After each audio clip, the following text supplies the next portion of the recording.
Good morning. I'm joined by my colleagues. Senator Kyle had hoped to be here, but he is a meeting of the Select Committee. But certainly joined by Senator Lee from Utah, my colleagues Congressman Flake, Congressman Franks, Congressman Gosar, Congressman Quayle, and Congressman Schweikert. Oh, how are you? Glad to see you. So, Congressman Rob Bishop.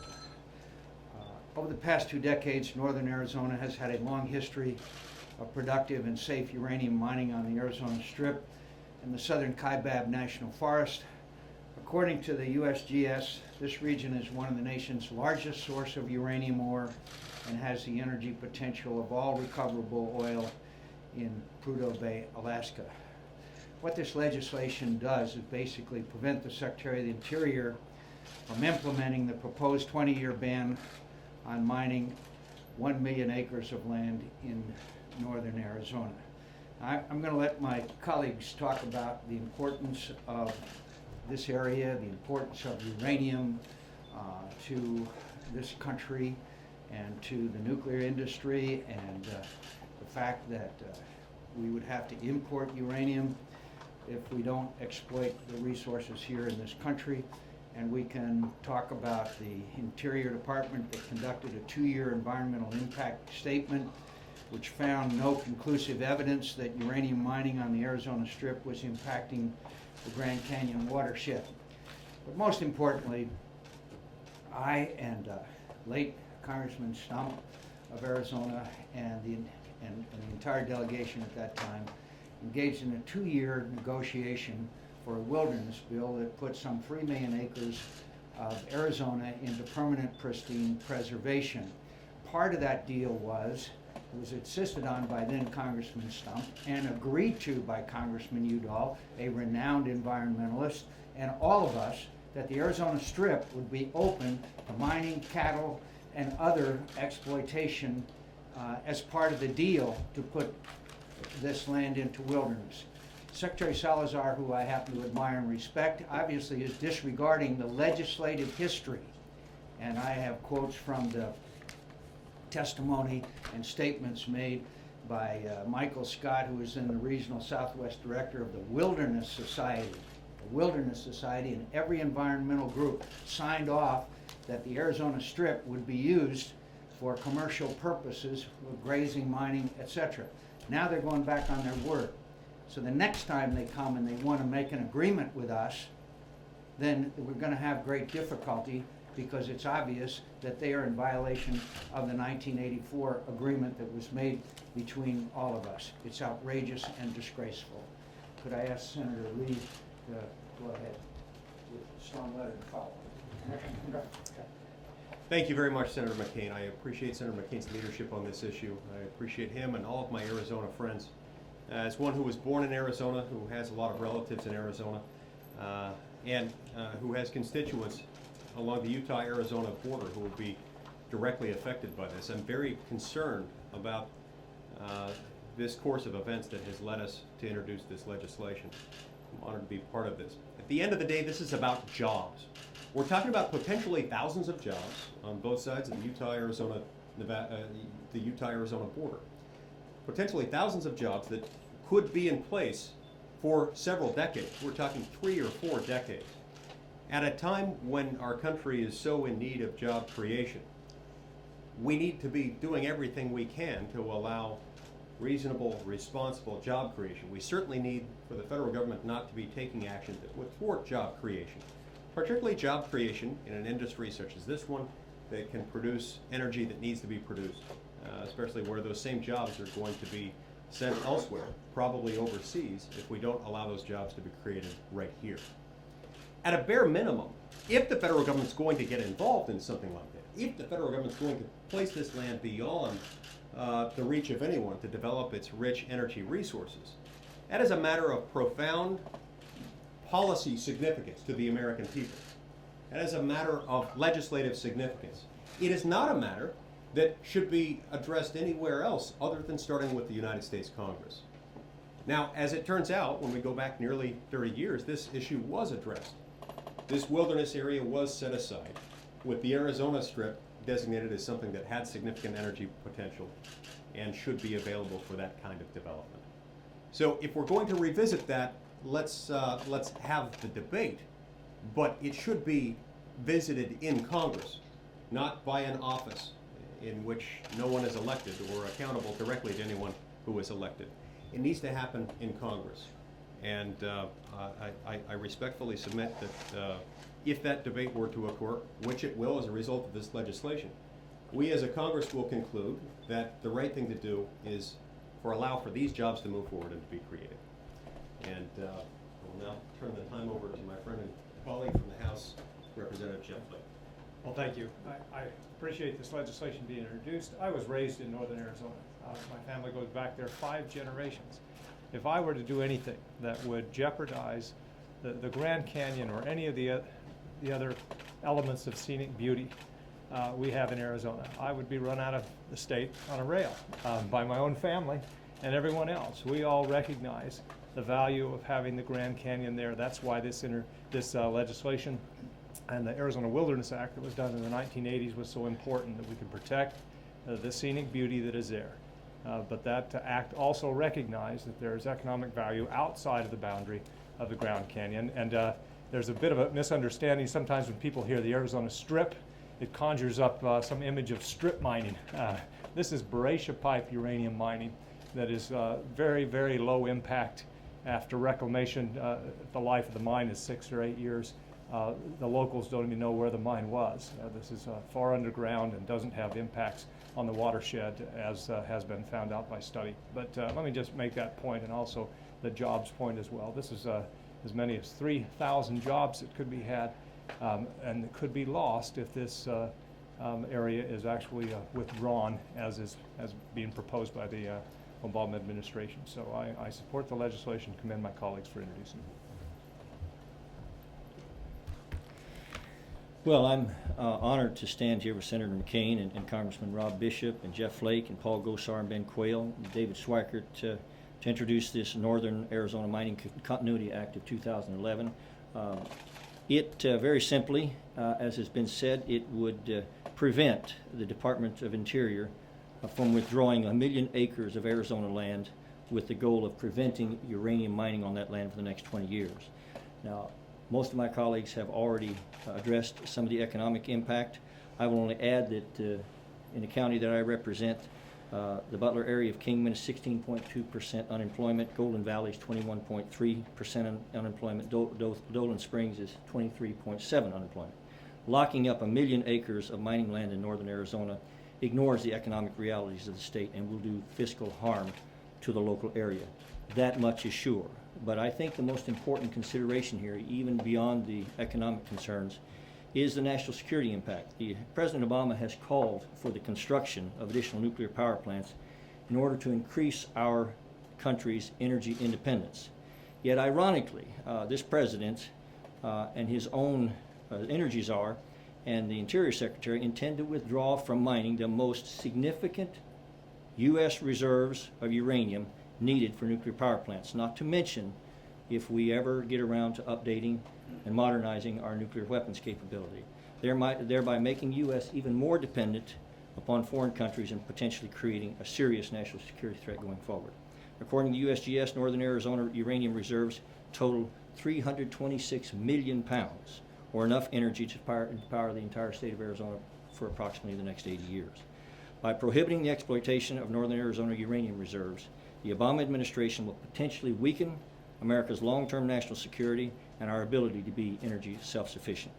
This legislation would stop the Obama administration from eliminating our country's most significant source of uranium, and certainly we hope it passes.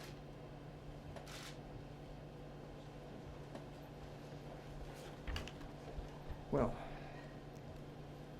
first off, I want to pay tribute to my good friend Senator McCain and others here today, these good folks from out west, for working hard on putting this bill together. If anyone can figure out this administration's energy policy, you're far smarter than I. On the one hand, the Secretary of Energy says we need more nuclear power plants. On the other hand, the Secretary of the Interior is closing off 40% of our nation's best uranium resources with the stroke of a pen. It just doesn't make sense, and it's certainly not helping Utah families struggling with high energy costs. It's certainly not helping Arizona families struggling with high energy costs, and it's certainly not taking away a lot of the energy burden that other states have to bear, which it could do. America is more than 80% dependent on foreign sources of uranium, which fuels about a little over 20% of our domestic power. There's as much energy in this part of the country as there's oil in Prudhoe Bay, Alaska, the equivalent of 13 billion barrels of oil, but in a form of clean, emission-free electricity. Who will extract that energy? American soldiers creating American jobs, or should I say American workers. The economic benefits of this domestic energy exploration are staggering. According to a report from the American Clean Energy Resources Trust, opening up this area for exploration will create more than 1,000 total jobs in Arizona alone, but also in my home state of Utah. We need to act, and this legislation is good policy to take an important step forward. And I look forward to working with all of my colleagues, Senator McCain in the Senate, Congressman Bishop, and others that are here in the House. We need to do this. We need to make this country more energy independent. And we certainly need to move ahead with clean energy, just like this bill would have us do. And I'm grateful for all of my colleagues in the back here for making this possible, and let's push this forward and get it done.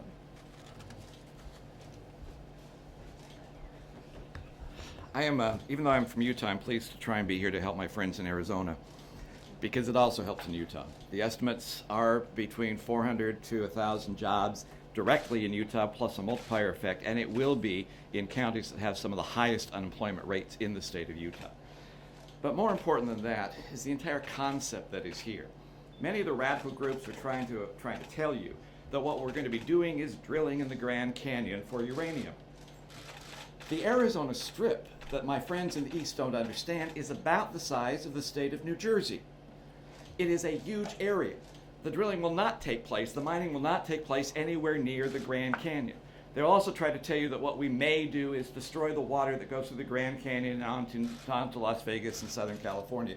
Look, the studies that were done by the experts in Arizona said you could take 2 truckloads of the ore and dump it into the water and you would still not meet the levels that the EPA has already established that is allowable for drinking water in that particular area. The threat to this area is minuscule, almost to the point of being non-existent. In a private conversation I had with the Secretary of Interior, and I asked him why he tried to arbitrarily withdraw this land, his response was simply, well, that there was a bill in Congress that might be more harsh than what he was doing. Mr. Secretary, if there is a bill in Congress, let Congress work their will, and if we do something as silly as this kind of arbitrary withdrawal, then it's our responsibility. We will take the blame for it. But it is our responsibility. This type of action is a legislative action. It should be done by the legislative body, not by the executive branch of government. And unfortunately, the reality is this is a safe industry that is needed. If we don't have our resources here, we have to get them from abroad. It can be safely done. It will do no harm either to the visitation of the Grand Canyon or to any of the water that flows into that area on its way to California. So this is a good bill. It's the right bill to do. We should not have had this area withdrawn in the first place. And I appreciate both the senators and the House members working together to try and rectify what has been a grave wrong. Well, thank you. Senators, Congressmen, thank you very much for including me.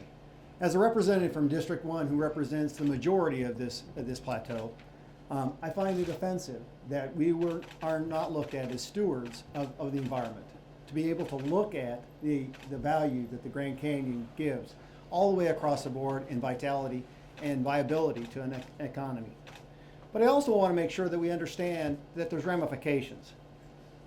Unemployment rates in this area exceed sometimes over 50%, and that's unacceptable, particularly when we're misusing the facts. What we have to do is have that fact-based discussion on the facts and not use scare tactics. And that's what we find over and over again. Just to give you an idea of what the implications would be here from a job standpoint, this represents nearly $30 billion over the life of this strip. This includes $2 billion in federal and state corporate taxes and $40 million annually in payroll. Wow. That's how you get an economy back, is one community at a time. There's as much as $700 million annually and thousands of jobs. That's how you get an economy back in this country, is one community at a time, utilizing what was given to us to use properly in proper stewardship. So I think it's absolutely ludicrous that what we're talking about is allowing a stroke of a pen to take this off, particularly when the agreements were made, as well as misusing the facts. So as a representative from District 1 that represents a lot of this area, I applaud my members and give my full support of those. Thank you. First of all, I want to say thank you to Senator McCain for taking the lead on this piece of legislation. But I find it remarkable that we actually have to go through the legislative route, since we've already been doing that in the 80s with the Wilderness Act, as Senator McCain said. But also, the president could just pick up the phone.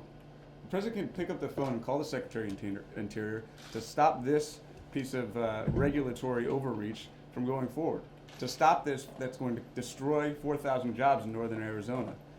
This piece of regulatory framework that they have right now is completely and totally emblematic of what we're trying to accomplish and disembowel from at the House side, because the regulatory overreach is what is hurting this economy and hurting us from actually having a robust job creation in the private sector. So I applaud Senator McCain and Congressman Bishop and Trent Franks for pushing this both in the House and in the Senate, because these are the types of regulatory things that we need to get rid of, because those are what's holding back our economy. So thank you very much, Senator. And thanks, Ben, and to all the members up here. I have the pleasure of having been involved in Arizona land policy for a very long time. I mean, I'm someone that ran for the legislature back in 1988, and my frustration is I believe there's this misunderstanding around the country of how big the West is, how big Arizona is, the scale of land, but also how much these policies damage us. When you take a state like Arizona, when the vast majority of the land is actually controlled by Washington, it's not controlled by the people of Arizona. And you have something of this occasion where I see some of the articles and you look at them and you say, these people have never seen this piece of property. They don't understand the scale and the size and the distance, but also how hard it is to find a job if you live in those areas. My fear is we're once again looking at something that crushes the West, and that's policy by folklore. The Secretary says, well, this sounds good, and it will make certain people happy, and it will read great in an article, but that's folklore. If you drill into the facts, this just isn't fair to Arizona. Plus, as Senator McCain said, for many of us who weren't even necessarily happy with the agreements made back in the 80s, but we thought, okay, this at least closes the door, ends the battles. And here we are some 30, 35 years later, and we're opening up the doors for the next round of battles. Bad policy, bad for Arizona, but ultimately it's really bad for jobs. And go through these rural areas in Utah and Arizona and see how many families are really struggling. And somewhere this administration has to make up its mind. Do they really care about a jobs agenda, or do they care about appeasing much of their political left? Thank you. Question. Senator Hatch, critics say we shouldn't push forward with new mining until we've cleaned up the old mines. How do you respond to that line of criticism? Well, it's crazy, because this would help us to become more energy independent without the degradation that they know they can't prove. And it would help, like I say, create jobs as well. And in the process, help elevate our states out in the West that need the help and need the jobs. Look, I've heard nothing from environmentalists other than about 50% of them agree that we need to move to nuclear. Well, this helps us to do it with our own uranium and helps us to not be 80% dependent on the rest of the world. Could I respond? There was a cleanup problem back in 1984. And they agreed that the Arizona Strip would be open for mining, grazing, and other commercial uses. So a lot more has been cleaned up since 1984. They're talking about that. Then why don't they stick with the agreements that they made? And I'm talking about the so-called environmental. We're environmentalists.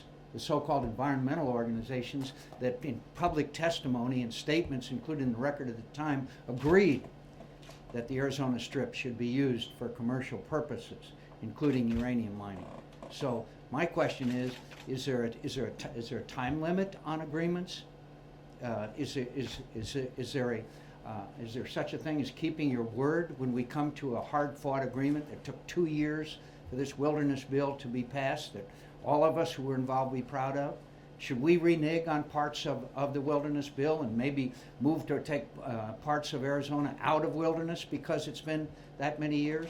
It's outrageous and disgraceful, the conduct of the environmental groups, and they will be kept in mind when they come and try to make agreements on other areas that they want worked on. Congressman Flake, is the rider over in the House still a vehicle to stop the Obama administration?